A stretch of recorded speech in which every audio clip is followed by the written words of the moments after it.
bin Andreas und heute möchte ich mal ein kurzes Video machen zu einem Thema, das mich auch seit 2 Jahren sehr interessiert und zu dem ich auch schon sehr viele Beiträge gemacht habe, sehr viele Videos und mehrere hundert ähm, schriftliche Beiträge bei Zeitungen oder Fernsehsendern international.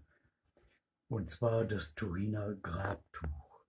Dafür drehe ich jetzt mal die Kamera um auf den Fernseher und zeige mal, worum es geht.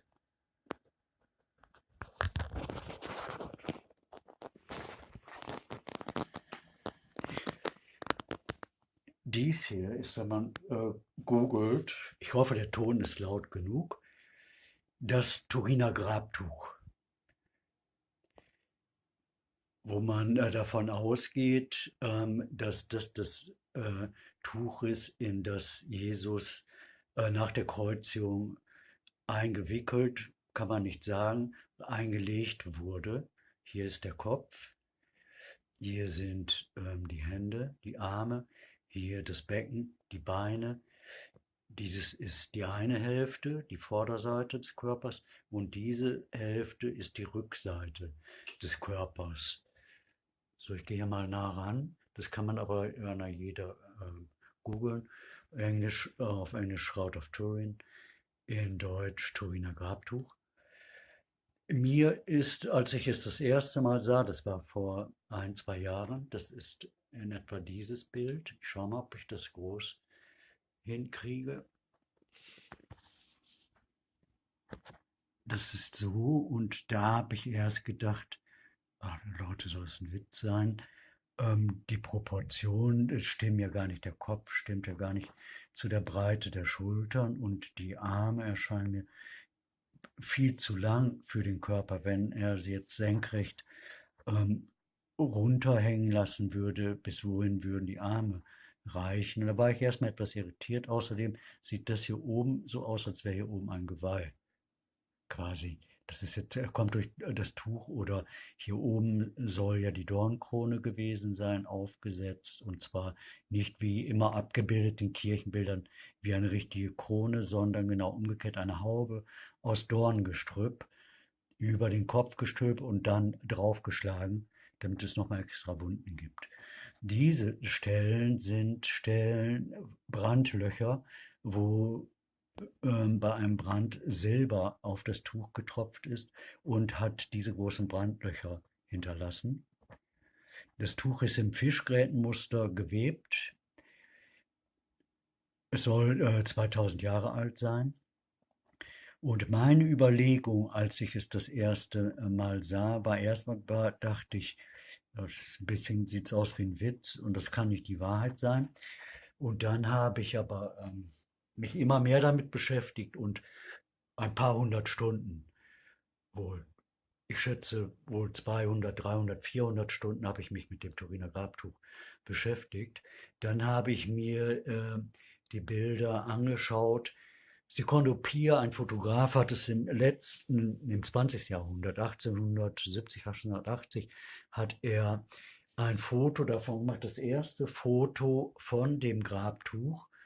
Und zu seinem Erstaunen war das Foto, das er gemacht hat, nach diesem alten Verfahren mit den Platten, ein Foto positiv. Eigentlich müsste dieses das Negativ sein von einem Positivgegenstand oder Bild.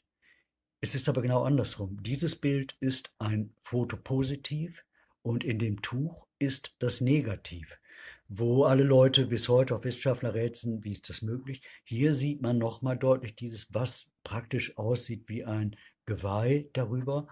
Und mir ist als erstes aufgefallen, als erster Mensch in dieser Welt, und ich habe es auch gepostet, dass das hier aussieht für mich wie ein Kreuz, und zwar so, so von der Nasenspitze aufwärts. In dem Foto hier von Secondo Pia ist das Kreuz hell, und wenn man, ich schaue mal gerade, geht man auf das Original zurück. Ich suche noch mal eben das Originalbild. Das ist dieses hier, das Tuch. Da ist das Kreuz dunkel. Das ist mir als erstes aufgefallen. Da dachte ich, oh wow, das scheint mir eine versteckte Message zu sein. Außerdem hatte ich von Anfang an auch beim ersten Anschauen den Eindruck, dieses Gesicht ist älter als 32 oder 33 Jahre. Für mich erscheint dieser Mann eher um die 50 Jahre alt zu sein. Der Gesichtsausdruck ist sehr friedlich und ich würde auch sagen, relaxed, entspannt, weil es zusammen mit dem ähm, Fischgrätenmuster auch nochmal wie eine Botschaft für mich ist, hatte ich so einen Moment lang den Gedanken, dass dieses gar nicht Jesus ist, sondern dies ist einer der Fischer. Und ich, es könnte sein, dass es der Fischer Andreas ist, der engste Vertraute eigentlich von Jesus, der Erstberufene, der als erstes mit Jesus gegangen ist und immer im Hintergrund gewirkt hat, aber ganz eng bei Jesus und zwar so nah bei Jesus, dass es selbstverständlich war, dass er immer da ist, wo Jesus ist. So, der Bruder von Petrus, Simon Peter, aus Kapernaum am See Genezareth. Sie waren ja Fischer, wie viele andere der Nachfolger oder Jünger auch. Aber Jesus war kein Fischer. Jesus war laut der aramäischen oder hebräischen Berufsbezeichnung entweder Zimmermann oder Steinmetz. Die Berufsbezeichnung lässt beides zu. Darum ist diese Aussage, die es in einem Song gibt, "And Jesus was a sailor", die stimmt nicht, trifft nicht zu, zumindest nicht in der materiellen Welt. Wenn man jetzt sagt, man segelt in der geistigen Welt, okay, aber in der materiellen Welt war Jesus kein Seemann, kein Fischer. Und weil ich dieses Kreuz gesehen habe und ich bin der Erste, habe ich mich gefragt, warum sehe ich das Kreuz, warum hat das noch jemand anders gesehen? Danach haben mir viele gesagt, ich habe es auch gesehen, ich habe es auch gesehen, aber alle erst nachdem ich es das erste Mal ausgesprochen habe oder in die Welt gepostet habe. Dann kommt das Fischgrätenmuster und ich dachte, wow, okay, das ist doch auch eine Message. Das Fischgrätenmuster, das ist ein relativ teures Webverfahren gewesen zur damaligen Zeit. Und warum ein Fischgrätenmuster? Hier sieht man die mir eigentlich überlang erscheinenden Arme, Ellenbogen oder Oberarme und der Kopf scheint zu klein zu sein für die Schulter. Das ist bis heute, habe ich so diesen Eindruck. Aber gut, ich muss das nehmen, was ich an Informationen bekomme. Hier ist also das Fischgrätenmuster. Und dann dachte ich, warum macht es bei mir sozusagen Klick? Dann sage ich, ja, das könnte auch ein versteckter Hinweis sein, nämlich, dass hierin ein Fischer liegt. Und das Fischgrätenmuster ist diese versteckte Nachricht, damit eine Wahrheit nicht verloren geht. Und dieses Kreuz ebenso, was er im Gesicht ist, ist ein Zeichen dafür, dass dieses der Gekreuzigte ist. Entweder er ist der Gekreuzigte oder er ist jemand, der sich mit der Kreuzigung beschäftigt, weil es hier dann hier oben am Kopf ist. Ich tippe mal, es kann gut sein, dass es einer der Fischer ist und es kann gut sein, dass der Fischer Andreas ist, obwohl ja gesagt wird, er wäre in Griechenland gekreuzigt am Diagonalkreuz angebunden und wäre dann, als man ihn losbinden wollte, am dritten Tag gestorben, sozusagen aus freiem Willen. Und es wird gesagt, er hätte noch vorher viele Wunder vollbracht, wo ich dann auch dachte, Andreas war eigentlich kein Wunderheiler, er war eigentlich ein normaler Mensch, würde ich mal sagen, aber sehr feinfühlig und sensibel, so dass er Seelen fühlen kann und konnte. Und weil ich heute auch sage, ich bin dieser Fischer Andreas, wiedergeboren, und mein ältester Bruder in diesem Leben heißt auch Peter. Meine anderen Geschwister, wir heißen Peter, Klaus, Thomas, Andreas, Barbara, Ulrich, Martin, Matthias. In unserer Familie sind viele Namen der Jünger oder der Nachfolger von Jesus, auch bei den kleineren Kindern, den nachfolgenden Generationen, haben also viele von uns Namen genommen, die eigentlich aus der Bibel stammen. Okay, das wollte ich jetzt mal sagen. Immer mehr Wissenschaftler gehen davon aus, dass dieses Tuch authentisch ist. Es gab mal eine Untersuchung in den 80er Jahren, wo die beweisen sollte, eine Carbon-Untersuchung, dass das Tuch aus dem 14. oder 13. Jahrhundert stammt. Da hat sich aber gezeigt, dass ein kleiner, was untersucht worden ist, ein kleiner Ausschnitt, ein kleines Stück abgeschnitten wurde von dem Tuch, der sowieso beschädigt war.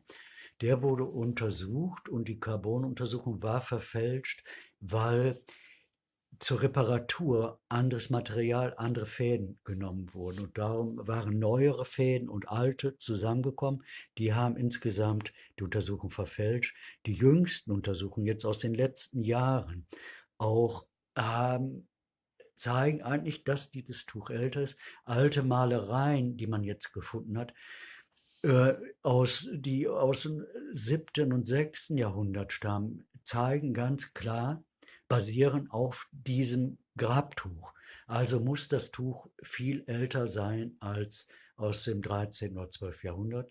Und diese neuesten Untersuchungen oder Nachrichten jetzt auch aus diesem Jahr 2018, 2017, 2018, da sagen die Leute eigentlich, die Untersuchenden, die Wissenschaftler und Journalisten, sie gehen davon aus, dass das Tuch authentisch ist. Allerdings wagt niemand die Aussage, definitiv zu sagen, dieses ist Jesus, sondern was ich schön finde, ist, sie lassen das offen und sagen, es kann nicht bewiesen werden, dass dies das Grab von Jesus ist. Und es heißt ja, wenn man die Bibel liest und wenn dieses stimmt, tatsächlich stimmt, dass mit Jesus noch zwei andere gekreuzigt wurden. Und es gibt ja diese 3 Kreuze. Da ist die Frage, wer waren eigentlich diese beiden anderen? Kann man das recherchieren, herausfinden? Und ist das tatsächlich geschehen? Wurden wirklich 3 Menschen gekreuzigt? Da ist die Frage, wer waren diese beiden anderen? Und ich frage mich, wo sind eigentlich die Überreste? Es wird immer gesagt, es wurden Hunderte gekreuzigt und das war eine übliche Methode bei den Römern. Da frage ich mich, wo sind all die Knochen eigentlich geblieben? Auch nach 2000 Jahren muss es Knochen geben, oder auch nach 3000 Jahren, weil die Knochen nicht vermodern. Wo sind die geblieben? Warum gibt es nur dieses Tuch? Und das muss man alles noch herausfinden, weil wir in der Zeit der Offenbarung sind und wir müssen die Wahrheit herausfinden. Wir werden die Wahrheit finden. Sie wird sich, wenn wir sie nicht finden, von selbst offenbaren. Also, ist dieses Jesus oder ist dieses einer der beiden anderen, der gekreuzigt wurde? Und die Frage ist für mich, ist dieses eventuell der Fischer Andreas, weil ich derjenige bin, der dieses Kreuz sieht, als erstes gesehen hat? Wo ich sage, das ist wie ein verborgener Message. Und ich bin der Erste, der gesagt hat, okay, auch das Fischgrätenmuster in dem Tuch ist eigentlich vielleicht eine verborgene Message. Einerseits zum Ehren eines Fischers, andererseits um eine Wahrheit nicht verloren gehen zu lassen. Ich werde hierzu Untertitel machen und dies als nächstes Video veröffentlichen. Ja, okay. Das war nicht das Wichtigste, was ich sagen wollte. Wo wir gerade dabei sind, also hier ist der Fernseher, hier ist mein Arbeitsplatz, dies ist das Wohnzimmer. Dieses Bild hing hier, als ich vor 4 Jahren eingezogen bin. Und da habe ich gedacht, als ich es das erste Mal sah, als ich in diesen Raum kam, dachte ich, oh, wow, das Thema heißt Wiederkehr, Rückkehr, Wiedergeburt. Und ich habe in der ersten Sekunde mich darin gesehen.